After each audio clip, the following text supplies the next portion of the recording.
Welcome home to USA Global TV and Radio, a place where dreams take flight, with authentic storytelling, diverse perspectives and meaningful conversations, where global stories unite and bridges are built beyond all borders. Discover world-class education, entertainment, hope and inspiration. Together, we're building bridges worldwide. Subscribe to our channel, USA Global TV. Download our app, USA Global TV. Be our guest or join our team. Visit usaglobaltv.com. Thanks to our founder and executive producer, Dr. Jacqueline Kerbeck. Music score by Yeffy Tang from Cloud Road Music. Voiceover artist Mike Porter. Creative direction by Paul Garcia. USA Global TV and Radio, your home for global connection. All rights reserved. This video and its contents are the exclusive property of USA Global TV and Radio. Unauthorized use, duplication or redistribution in any form is strictly prohibited. USA Global TV and Radio proudly presents The Corner Bookstore, hosted by Red O'Loughlin.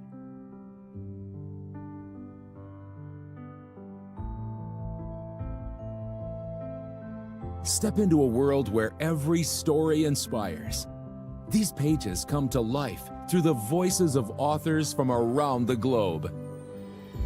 Written by our global community of TV show hosts and best-selling authors, these works span genres, generations, and geographies, united by the power of storytelling.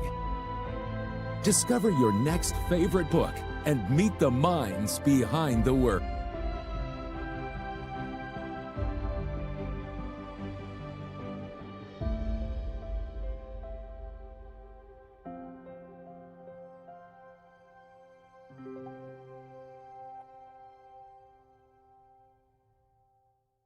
Thursdays, only on USA Global TV and Radio.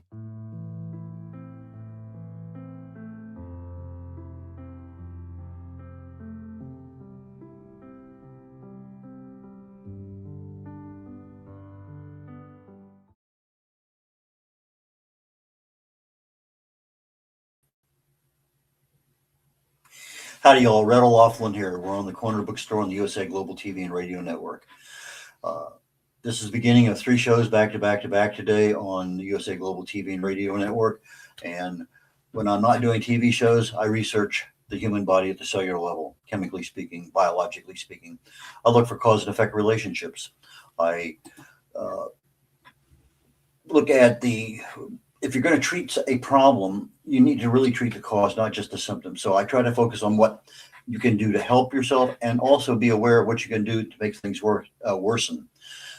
I consider myself more nowadays of an author of a decision support manual for aging, because most of my stuff is based on longevity, age-related issues. So that's what I do when I'm not here on TV. And the last show that I'm going to be doing today at 1 o'clock Central Time is called Talking Heads, and I'm going into a new book that I'm writing on aging, and it's going to bring into account all of the aspects of disease, aging, and health. So that is about me. Now let's get to our audience, to our author today. Samantha Tschritter is a multi-award winning author. She writes both fiction and nonfiction and poetry. She's contributed to over 40 books. She's, I guess, probably very well known for grief and loss. Samantha, please join me up here on stage. Hey there, Red. Hey guys, thanks for having me today. Beautiful smile there, by the way. Thanks. You've been practicing that for a while, haven't you? You know, when these shows come on, I just put it right there. And I mean, it's natural and normal. Then I have to remind myself, okay, you can relax a little bit afterward. How long you've been writing, and then when did you convert to becoming an author? Right. Well, I wrote a poem in 3rd grade in about 5 minutes that won first place award. And I didn't try very hard at that poem, but I didn't know I was a writer then. I wrote my first book in 2010, and I had several books on Amazon that I'd contributed to, co-authored, things like that. When my friends were like, you know, people don't just write books for fun, right? Like you're an author, you know that, right? And so that's when I started owning it, was probably 2010, 2012, somewhere in there. The first book I co-authored with somebody, was 57 of us. And so it's just like I had my 3 pages in there. Thank you very much. I'm just, I'm published. Right. It was great. So, did you call yourself an author then, though? I didn't do that one. No, I just said I was part of that book. I could, as you say, contributed. Right. So I did a lot of that too. I was like, oh, I just, I wrote a chapter for this book. I wrote a chapter for that book. And I don't know, but I'm an author. I am an author. And so when you wrote your first book in 2010, what was that experience like then versus what you're doing today? Writing craft is much different. Let me tell you, when I wrote my first book, it was Love Letters to Miscarriage Moms, the first version. And I didn't know what I was doing. I was writing, it was cathartic for me because I'd experienced a couple miscarriages and I wanted to share my experiences with other women. My goal was to write the book in the midst of my grief so that they would not be alone in theirs. And so I just wrote, I poured it out of my heart. I really didn't understand what passive verbs were, the was, the were, the had been, verbing. I just, so my writing craft when I first started is vastly different from what my writing craft is now. I've definitely improved in the last 15 years. How long did it take you to write the first book? Several months. I was pouring out my heart. So I started that one in October, and I think I finished writing it in like February or March of the following year. But then editing is different. Editing took a whole nother year to get through and make sure there were no typos and punctuation errors and things like that. Now, your book, as you said, Love Letters to Miscarried Moms, you won a Christian Writers Award for that? Yeah, so Love Letters to Miscarriage Moms is the new version, and that's the one that won the award. It's right here. It's this blue cover.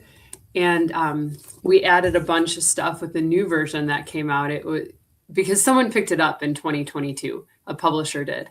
And so we revamped it. I had a chance to keep the content, but improve the craft of the book. So that was exciting. And then we included things like stillbirth and early infant loss, infertility, adoption, other issues that moms face beyond just miscarriage. So that was pretty great. And then there's also there are letters from parents of loss to parents of loss. I don't know if you can see that. And there's some journal space in there. Oh, that's just turning out white. There's journal space in the margins, everyone. I promise. So that book was crafted really well. And I submitted it in 2023 for the Golden Scroll Christian Book of the Year. And it won second place. So that was a huge honor. Do you also talk about in vitro? A little bit, but not a whole lot. And I also avoided the topic of abortion, not because I didn't try to talk about that, but it's very political, and I didn't want to be political in the book. And then also, I have not experienced an abortion myself, so when I tried to write about it, it didn't work. I was not honoring that community well enough. So. Good friend of mine we used to work together out in California. He and his wife flew into Texas, and they got an in vitro. And today their son is a graduate of the Naval Academy and out somewhere in the world doing whatever he loves doing. So that's the only in vitro story that I know. I'm sure there are other people out there that haven't had success or not, but that's the one that I had a close experience because they spent the night with us. We drove them to the military hospital for the procedure and stuff. So it was kind of we were in the very, very beginning, so to speak. A lot of women who are infertile end up doing IVF. So we talk about infertility in the book a lot, but not IVF specifically. Okay. You mentioned editing. How is your editing nowadays versus 15 years ago? 15 years ago, I asked a friend with an English degree to edit my book for me, and she's really great at the punctuation stuff. A couple of years ago, when I was editing The Prodigal Son, not a couple of years ago, last year, when I was editing The Prodigal Son, I hired a professional award-winning editor because I wanted the book to be fantastic. So you have to pay money in order to get a really good editor. But for me, it was worth it because it makes the book more readable, in my opinion. and makes people want to keep reading and not set it down. So those compliments are worth the money I paid for a professional editor. So when you're paying for a professional editor today, what are you looking for? You said the person was award winning, but when you started looking out, we just editors, or how did you end up? Friend of a friend? We met at a writers conference, which is one of the best things that a writer can do for themselves, for their career, because you make hundreds and hundreds of connections with people. But this person, Larry Leach, is the one who edited my book. He did a great job, and he looked at not just like periods and punctuation, but sentence structure, and he helped me like tighten it and make it sound better. And then he was reading it, and he was like, "Sam, this is your last sentence right here. This is it right here." He's like, "These last 4,000 words, you can create an epilogue out of that if you want, but this is your last sentence." Wow. So he did it was a dynamic edit. It's not, a developmental edit, as well as the punctuation, grammar, line edit stuff. That's really interesting. I want to tell you guys what the last line is, but I don't want to spoil it. So you just have to buy the book. Did you write an epilogue, or was that the end of the book right there? I did write an epilogue so the epilogue is my late husband's celebration of life service. And the epilogue explains the title for the book and where that comes from, and shows a lot of healing that took place. And he had a lot of shame. He battled a lot of shame because he was a pastor who relapsed into alcohol and got in a drunk driving accident. So it was a very public scandal. And I contrast the shame that he felt versus the 460 people who showed up for his celebration of life service, to show how many people loved him and appreciated him and believed in him and were grateful for him. And I think he would have been surprised by the number of people who were there, but he was so well loved. And so that contrast is there in the book. It's like him understanding, like, oh, these people are here because they love me. They know all about me and they love me anyway. And that was a huge learning piece for him when he was battling his shame of addiction. How long were you all married? 15 years. 15 years, 3 daughters, and a lot of ministry. Like I said, he was a pastor. So he was a pastor for several years, and he was in youth ministry, and we just did a lot of life together. When you wrote your first book, it took you a while, took you longer to get it edited. When did you start marketing it? Which book? The Prodigal Son? No, the very, very first one. Very first one. I didn't know much about marketing. I didn't really understand that process. And so that book did really well because the message was great and because women needed it. And it was one of the first books on the market, I think, regarding miscarriage. And just the idea that it was written like from a friend perspective, that was some of the feedback I actually got from people. Is like, it feels like I am sitting with a friend while I'm reading this book and while I'm experiencing my miscarriage, which is a high compliment. But I posted things on Facebook, and I tried my best, but I really didn't understand what I was doing back then. Okay, so move to today, the current book that you're doing. How is that marketing process going along? Fabulous. It's been amazing. I hired a publicist, Mickey Mickelson, and he's doing a great job. I have zero regrets. He is in my corner, and I'm getting all sorts of podcast interviews and book reviews, and he's lining up all sorts of stuff for me. He called me a marketing bomb. I was like, is that good or bad? He's like, a marketing bomb in a good way. I was like, okay, all right. I'll just do the things that you signed me up for. So that's where we're at. Are you still doing your own stuff in addition to his things? I have social media all over. I'm on TikTok and Twitter and Instagram and Facebook. I have a Facebook account for The Lakeshore Secret, which is actually a debut novel that's coming out sometime this year. And I have a YouTube channel that's just me, S.E. Tschritter, grief oriented. And I have addiction _unedited and writing _unedited. So I'm all over the place. I'm all over the place. And I post all the things that I'm doing, like all these interviews and things, posting those. So how much time during your day are you devoting to being an author? Well, overall, so writing, I've been able to write about 2 to 3 hours a day, and then I spend time, doing these interviews or marketing and things like that, checking emails and stuff. But on a good day, I get to write 4 or 5 hours a day. I love writing. It doesn't feel like a chore to me at all. I love what I do, and it's amazing to build stories and put them together. Just basic Microsoft Word? Scrivener. I use Microsoft Word sometimes, but I also use Scrivener. Have you heard of that one? I used Scrivener about 10 years ago.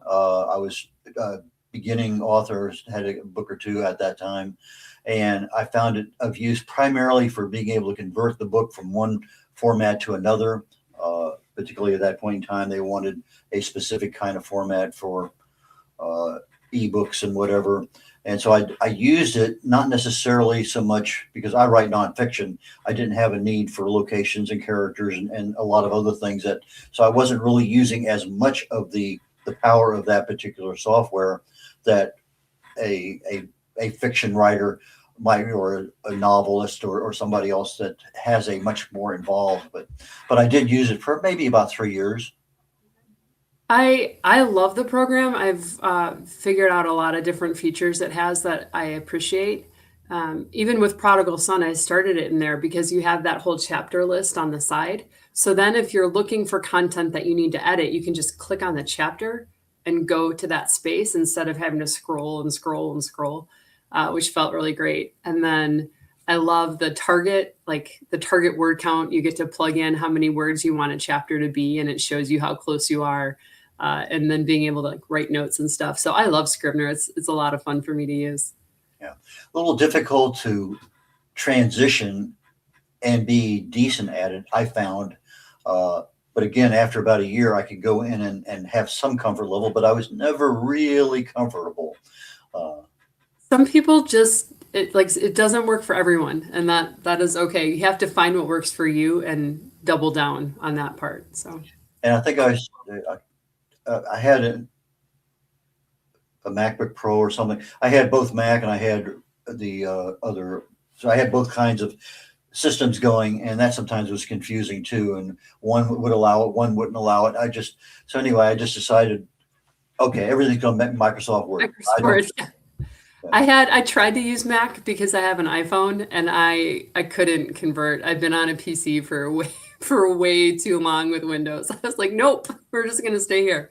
But Scrivener has the program for either one. So it works. And I think when I had it, they didn't have it for either one. That was part of the problem also at that time. It's been quite a while. But audiobooks, where do you stand on that? I hired an audio, that's not what she's called. I was going to say I hired an audio recorder. That's not the right word. I hired a voice actress to read The Prodigal Son, and so that will come out sometime this year. It'll be ready in May, so it's up to me to choose the release date anytime after that. But yeah, so she's going to do it for me.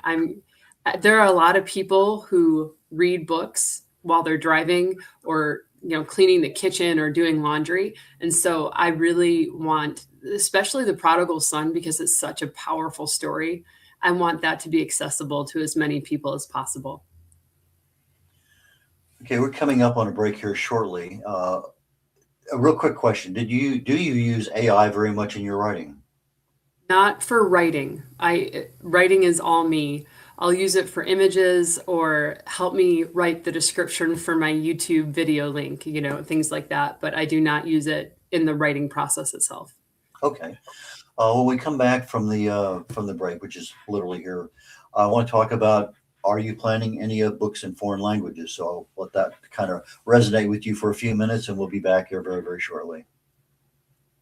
In a world craving connection, one platform dared to dream bigger. USA Global TV and Radio, a beacon for global voices, authentic storytelling, and elevated listening. Led by visionary Dr. Jacqueline Kerbeck, the journey from a spark to a global force is now captured in one inspiring book.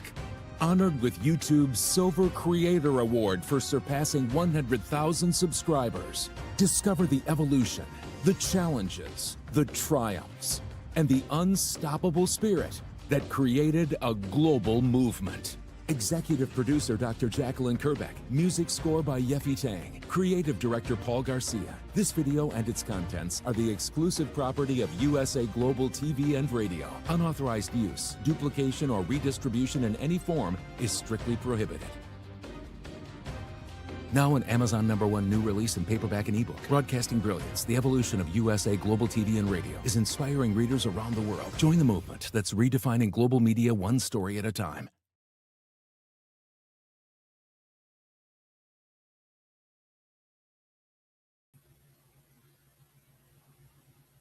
Welcome back, y'all. Red Laughlin here. We're on the Corner Bookstore on the USA Global TV and Radio Network. Our guest author today is Samantha Tschritter. Samantha, please join us back up here on stage. Thanks for having me, Red. It's nice to see you again. Okay, we left the break and you said you have, I just want to get some clarity on the audiobook. You have one book that's getting ready to go into audio, or do you have any other ones done? I do not have any other audiobooks because it costs a lot of money, and I'm an independent author. It's for the Prodigal Son is independent. So there's just a lot of behind the scenes that goes into creating an audiobook, and it's a lot harder than people think. I only have The Prodigal Son, which that one is not out yet, but it will be later this year. So I believe in audiobooks, and I wish I could make every single book an audiobook. But you kind of have to pick and choose.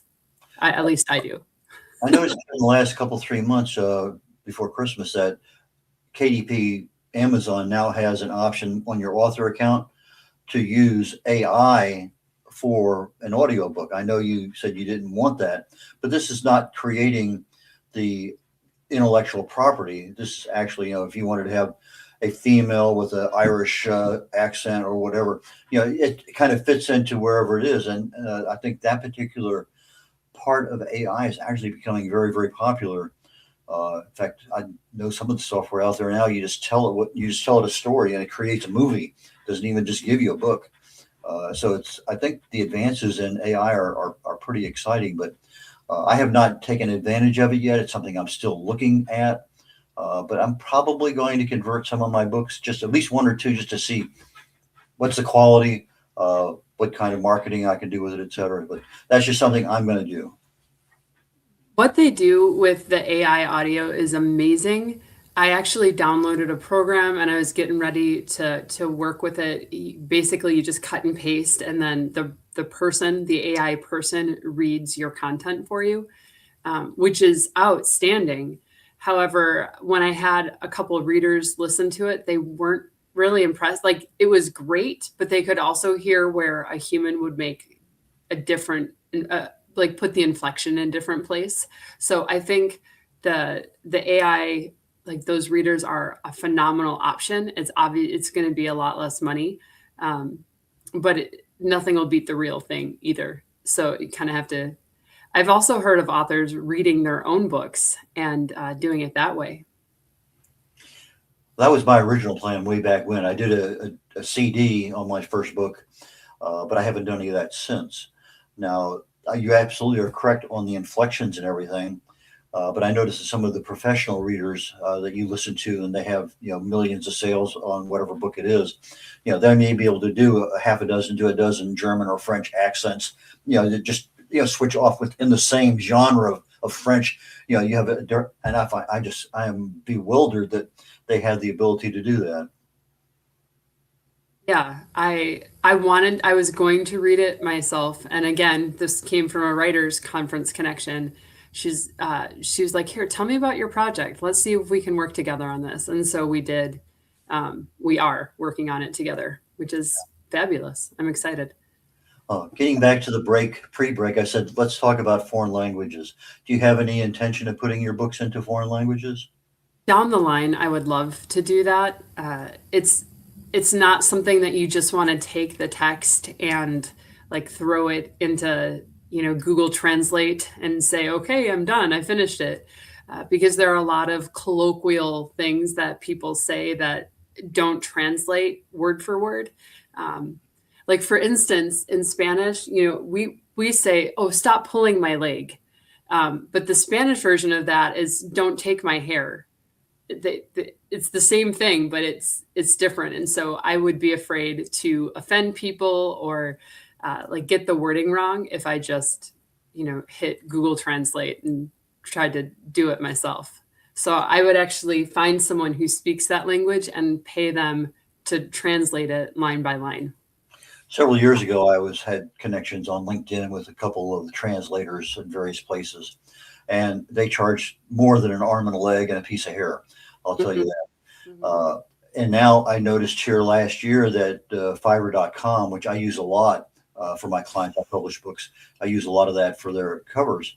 They have now native speakers, Italian, Spanish, French, German, whatever, that have translated dozens of books, and they just do it on strictly a word count. Boom. It's 3,000 words. It's whatever. It's a set price.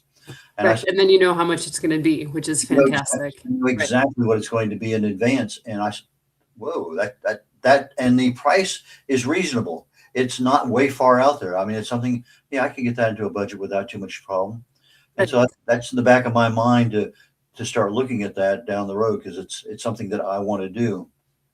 If you had to pick one book to translate into a different language, which would be your first choice?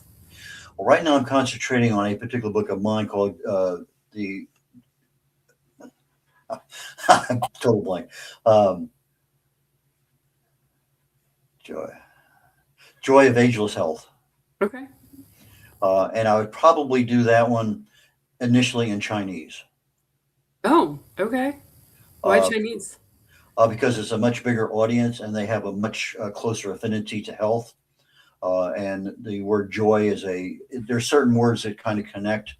It's like in the Eastern deal, you don't use the word or the number 4 for anything if you can avoid it. Because, if you go ichi, ni, san, chi in Japanese, chi is very close to death. And so you have to, you got to be careful. As you say, pull your leg. There's certain little things there. You can't find a 4-pack of anything in Japan. Because that's just against the culture. Okay. Now, That's when you put interesting because most of our stuff is in 4-packs. but when you put your book in there, for $14.99, it's not necessarily negative, but it's the numbers there. It's kind of in the back of the mind.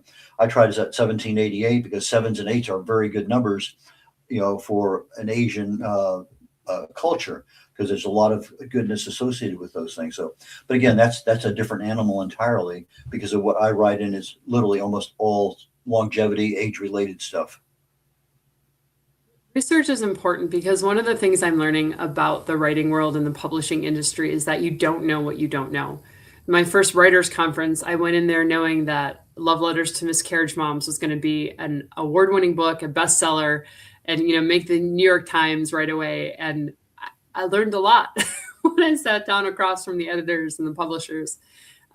So there's a lot that you don't know until you start getting into it, which can be discouraging. But I think it's like the greatest advice I've ever heard from someone was from Terry Whalen, who said, "The ones who make it are the ones who don't quit." And so I just keep that with me. If I don't quit, it's going to get better and better. Yeah, the last one I went to was the very first 6 months of COVID, and half the people never showed up. And so, but here in about 4 weeks, I'm going to be on a writer's cruise out of Miami, and I'm looking very, very, very forward to that one. So it's my first time to get we've had little gaggles here in Houston, but you only have 10 or 15 people, 25 at the most, and they're all authors, they're not publishers, might have an editor or two, but I'm kind of looking now, because this is supposed to be the entire gambit of the book industry. So I'm really looking forward to that. That sounds fabulous, actually. Like being on a cruise with other writing professionals. That sounds amazing. Yeah. I've been all over the world with the military, but last year was my wife and I first year going on a cruise ever, and we really enjoyed it. So this one's going to be our second one, and just getting real hyped up for it right now. Just almost there. We're still buying clothes for the trip and things like that. So love it. It's amazing. Covers. You have all sorts of covers. You have a couple, 3 books there. You can kind of hold up one at a time. Sure. Okay, that's the one that you're. Okay, how did you get the cover done? The publisher for this one, because this was traditionally published, so she designed the cover and she chose the blues and pinks because they're eye-catching and they will stand out on the white Amazon background. And this is actually an old version. We changed the font on this because it was hard to read the love letter. It was hard to read Miscarriage and Moms. So we changed the font on that one. This one I self-published, independently published. It's backwards. And I kind of designed it myself, but then I gave it to a cover artist and I said, fix it. And she made it much better. This one is really cool because it says journal by. So the person who writes the journal gets to write their name there and they become the author of this journal, which is amazing. Not really. Yeah. And so then here there are prompts in there that, there we go. Okay. So you pick the prompt at the beginning and then you write the prompt. And so you choose your own adventure basically with what you want to talk about in that journal. And then prayers against addiction. Again, I kind of designed it myself and then gave it to someone to make it better. So then these two, Prodigal Son and Prayers Against Addiction, are part of the same series. And they look really good together on purpose. So that's what that is. And then they're dark colors, and they're dark colors too, which goes along with the theme. Right, the dark and the light, and stepping from darkness into light. I thought through that one a lot. Someone said it was too dark, and I was like, yeah, that's the whole point. Like people living in darkness and stepping toward hope and healing. This cover. This is a book of poems that I wrote over time. I have some COVID limericks in here if I can find them. Let's see if I can find those. Let me see. Are you okay if I read a limerick to you? Go for it. All right. Congrats to the class of 2020. Pomp and circumstance may look a bit funny. You spent your prom dancing with mom. 3 cheers to the class of 2020. The hungry little virus ate Saturday, Sunday, Monday, March, April, May. With a big fat belch, the little whelp ate every day save Corn Day. So there's humorous poems in here too, but this is a collection of poems depicting grief and loss, hope and healing. And people purchase this. Like when someone experiences a loss and you don't know what to say or do, this book makes a great option to give them as a gift. Like, I'm thinking about you. I love you. My prayers are with you type thing. So those, and I was going to tell you, okay, so this statue, I just have to kind of brag about this because my mom created the statue. And my sister typeset, she's my typesetter, graphic designer. That's her degree and what she does for a living. But the statue is all throughout the book and like different angles of it. So she makes cameo appearances on each of the part, like this is part 3. And you can see right there, the statue there, a different angle of her. So we basically like set the statue up as a model and took pictures of her at different angles and then put them throughout the book, which is, and it's kind of fun. I think it's fun. It's more than fun. Yeah. It's more than fun.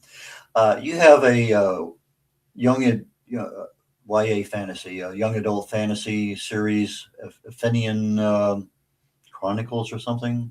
The Athenian Chronicles. Yeah, that was my NaNoWriMo project for forever, for like 5 different years. I have 3 or 4 of those books finished, and my goal is to publish them. Right now I'm working on the 2nd book for the romantic suspense that's getting published this year. I want to finish writing that series, and then I'm going to double down and finish writing the Athenian Chronicles. That one as well was written earlier in my writing career, so I'm a little bit afraid to pick it up and go through it because I'm going to have to do a pretty hard edit on myself. But I love that story. It's basically the idea came when I lost 3 children, when I experienced 3 miscarriages, because I have 3 babies on earth and 3 babies in heaven. And so I pictured a world in which all 6 children could be together. So it's kind of Narnian-esque in that there are 2 different parallel worlds, and then these kids come together and fight the villain and save the world. That's how that works. Samantha, we're getting toward the end of the show. I'm going to give you a chance here in a moment to tell people how they can get your books and get in touch with you. But what lessons learned would you give us today? A couple, maybe three, for a new writer, new author that's just getting into the business of being an author. What are some of the things that you think are really important? Writers Conference, like I said, learning how to connect with people and make those connections, learning what you don't know is really important. I would say do one thing for your craft every day, one thing that makes you feel like an author every single day. Start calling yourself an author, because you're not an aspiring author. You're an author who's working on his or her first novel. So start seeing yourself as an author and start owning that way before you have multiple books on Amazon. And don't quit. Yeah, I have a new book coming out that I'm writing right now that I'm going to get 6 different covers off of Fiverr and then put them up on social media, A or B, B or C, because I know that my view of a book cover isn't the same thing as a reader's view. And so I got to make sure that I get some feedback so that I know, okay, that's attractive to a reader. And that's one of the things I'm doing. And I've had a couple of clients where they said, this is what I want for a cover. And I send it out to a couple Fiverr designers. I get back some copies. Okay, here's A through E. And I send it to the author and they pick, okay, they like B and C. Okay, so I go back there and I said, here's the rest of the story. Fill in, here's the context. So I use AI and I use the Fiverr.com a lot for the creation of the book covers and other things. So, and I use it every day. I talk to my AI every day because we have a love relationship. Because I dive in so deep into a lot of topics that, and anyway, I know that errors can be made, but my prompt is about 2 pages long. And so he knows exactly what I'm looking for with regard to the kinds of, and even now he doesn't give me what I want. And I get, what about this? Okay. Anyway, but Samantha, how do people buy your books? How do they get in touch with you? Not going to make people spell my last name. They can go to loveunedited.com and there is a link right there at the top that says let's connect. So you can just go there. You can look at the books. My published books page, every book on that page is a clickable link. So if you click on the book, you can go see that on Amazon and read about it and purchase it if you want. I'm really grateful for everyone who's listening and Red for having me. Thank you so much. This has been amazing. Do you have any book signings or anything like that coming up, or any speeches you're giving? Just this one. Okay. And I've been doing a lot. I've been doing a lot of interviews and podcasts and things like that. So if you want to hear more about what I'm doing, just find me on Instagram or TikTok or YouTube and you'll know what's going on. And you can also sign up for the newsletter because I've been keeping people updated in that. Okay, your Instagram account is basically what name? SE Tschritter. Okay. And so is TikTok. And then for my newsletter, you can also sign up for the newsletter through Let's Connect at the top of my website. And when you sign up for the newsletter, you get the first 3 chapters of The Prodigal Son free. So you can read it and tell me what you think. Well, fantastic. Okay, for those people interested in Love, Love, just exactly what it sounds, unedited, UNEDITED, loveunedited.com. Samantha, thank you so very, very much for today. I really enjoyed our conversation. I look forward to our next one. I really do. Thank you so much, Red. I appreciate it. We'll talk soon, I'm sure. I look forward to it. Bye, everyone. Thank you. Red O'Laughlin here, wrapping up the last minute on the Corner Bookstore on the USA Global TV and Radio Network. My next show is called The Wise Ones. I have a personal friend of mine, also a networking buddy, who's going to be coming on, Susan Sherrard. She's involved in a lot of different things, and we have a chance to talk to her. And then I have my program coming up just by myself called Talking Heads. And I chose a book many, many years ago, titled, didn't really choose a book I was going to write. It's called Aging Sucks. And I got a URL for it. I got this. I never did anything with it. Well, now I'm finally starting to do something. As I've been writing books and doing other things, I finally found a place to get a little bit of humor into a very serious topic of aging. And that's where I'm at right now. So I'm going to be developing that today, talking about the processes that we go through and really how much control you have that we don't think about. So that being my intro into Aging Sucks, I appreciate the audience today, and I look forward to you next hour here in about 21 minutes, or again, an hour and 21 minutes. And if not, next week on the Corner Bookstore on the USA Global TV and Radio Network. Bye, y'all. Ever dreamed of hosting your own TV show, sharing your story with a global audience? Now's your chance to shine. At USA Global TV and Radio, we make it easy for you to create, host, and broadcast your very own TV show. Whether you're a storyteller, entrepreneur, or industry expert, we help you bring your vision to life. With our exclusive interview, live streaming, and podcasting training, you'll gain the skills and confidence to captivate your audience. Our global platform ensures your voice is heard worldwide. Join our community of creators who are already making an impact, one show at a time. Step into the spotlight. Host your own TV show on USA Global TV and Radio. Book your discovery call today at usaglobaltv.com.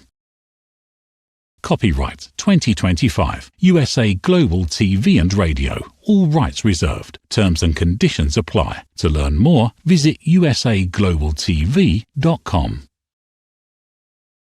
Thank you, viewers and listeners of USA Global TV and Radio, for joining us today. We're honored to have your time and attention as part of our global community. At USA Global TV and Radio, we believe in the power of authentic conversations, meaningful connections, and creating a world of possibilities together. Want to be part of something bigger? Join our team of elevated listeners at usaglobaltv.com, a space where your voice matters and your ability to listen transforms relationships. Stay connected with us across all our platforms for thought-provoking discussions, expert insights, and empowering stories. Subscribe to our channels at youtube.com/c/USAGlobalTV. Follow us on social media and explore the endless opportunities we're creating for growth, learning, and inspiration. Together, we're not just broadcasting, we're building bridges and changing lives one conversation at a time. For inquiries, contact us at info@usaglobaltv.com. Music by Johnny Dyes. Produced by Executive Producer and Director Dr. Jacqueline Kerbeck. Voiceover by Mike Porter. Creative Direction by Paul Garcia. All rights reserved. Copyright 2025. Visit usaglobaltv.com to view our full terms and conditions.